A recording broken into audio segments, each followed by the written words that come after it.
Heart block, cerebral attack, লিভারে problem, বিশেষ করে ফ্যাটি লিভার, কিডনিতে প্রবলেম, কোথাও পাকস্থলিতে হজমের সমস্যা হচ্ছে, এই শব্দগুলো আমার আপনার প্রত্যেকটা ঘরে আজ এক পরিচিত শব্দ। কিন্তু আমরা অনেকেই জানি না যে কী কী জিনিস আমাদেরকে এর থেকে প্রবলেমগুলো করে দিচ্ছে। রান্নাঘরের কিছু পরিবর্তন, অর্থাৎ আমাদের খাওয়া দাওয়ার কিছু নির্দিষ্ট নিয়মপত্র মেনে চললেই এগুলো অনেকটাই এড়িয়ে ফেলা যায়। তো আমরা আজকে কিছু খাবারের নিয়ম বলে দেব, যেগুলো সকাল দুপুর সন্ধ্যা রাত্রি এই সময় যদি খাওয়া দাওয়া করা যায় তাহলে অনেকটাই এর থেকে কিন্তু আমি আপনি বাঁচতে পারবো। তো আসুন সেগুলো একটু মন দিয়ে শুনে নেওয়া যাক। প্রয়োজনে একটু লিখে রাখুন যে কীরকম কী খাওয়া দাওয়া করলে এই সমস্যাগুলো এড়ানো যাবে। ব্রেকফাস্ট কি করবেন? 2টো রুটি খান, সেটা লাল আটার হোক, অর্থাৎ ভুসি শুদ্ধ আটার হোক, কারণ সকালের ব্রেকফাস্টটাই যেন একদম পুরো হাই ফাইবার দিয়ে তৈরি হয়। সঙ্গে প্রোটিন সমৃদ্ধ খাবার, যাদের কোলেস্টেরল বেশি আছে জানেন তারা ডিমের কুসুমটা সম্পূর্ণ বাদ দিয়ে দিন, সাদা অংশটা 2টো খেলে খুব ভালো হয়, অথবা 1 বাটি ওটস খেতে পারেন। আর বেশ খানিকটা পরিমাণে সবজি সঙ্গে ফল এই দিয়ে সকালের ব্রেকফাস্টটা শুরু করা হোক, বা খানিকটা ছাতুও খেতে পারেন।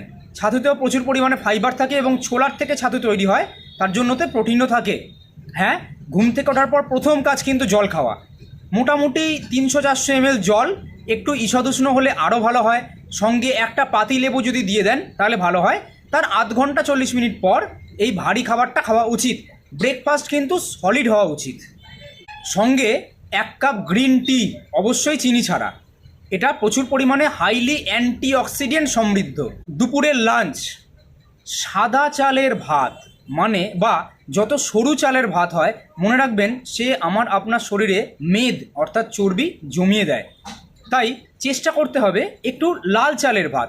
ব্রাউন রাইস হলে তো আরও ভালো হয়, যদিও বা না পারেন একটু মোটা চালের ভাত খাওয়ার চেষ্টা করুন।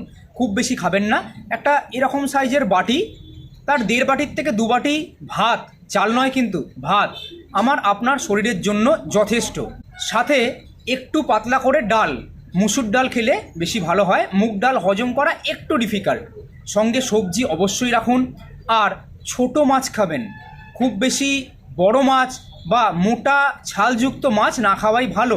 চিকেন যদি খান, 3-4 পিস চিকেন খেলেন, অবশ্যই পাতলা করে ঝোল দিয়ে, প্রচুর তেল ঝাল মশলা দিয়ে খেলাম, এটা ব্যাপারটা একদমই নয়। মাটন আপাতত না খান।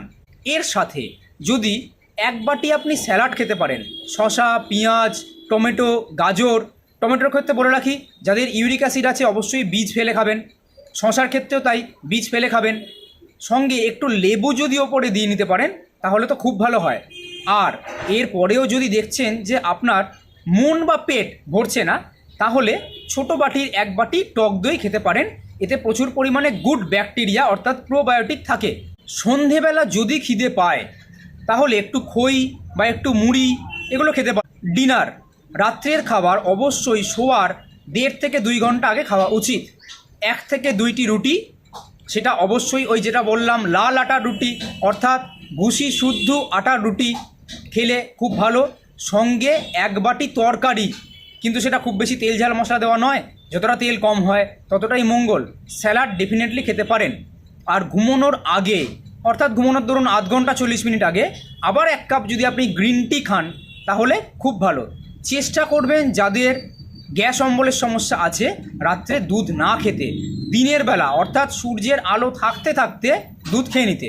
এইটুখানি জিনিস যেটা বললাম, সকাল দুপুর সন্ধ্যা রাত্রি, মাঝখানে টিফিনে যদি দেখছেন যে প্রয়োজন পড়ছে তাহলে আবার স্যালাড, অর্থাৎ আমার আপনার শরীরটা যেন স্যালাড দিয়ে, অর্থাৎ গ্রিন ভেজিটেবলস দিয়ে, ফাইবার সমৃদ্ধ ভেজিটেবলস দিয়ে, তার মধ্যে ভিটামিন মিনারেল ফাইবার প্রচুর পরিমাণে আছে, সেগুলো দিয়ে যেন পূর্ণ হয়।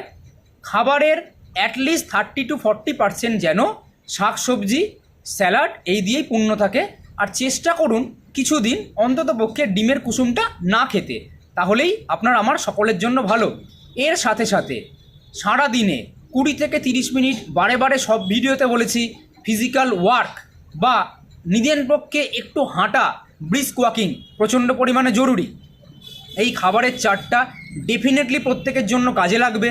সকলকে শেয়ার করে জানিয়ে দিন যাতে তারাও সুস্থ থাকে। একা সুস্থ থেকে তো লাভ নেই, আশেপাশের সকল মানুষ, আমার আপনার আত্মীয় স্বজন, বন্ধু বান্ধব সকলে সুস্থ থাকুক।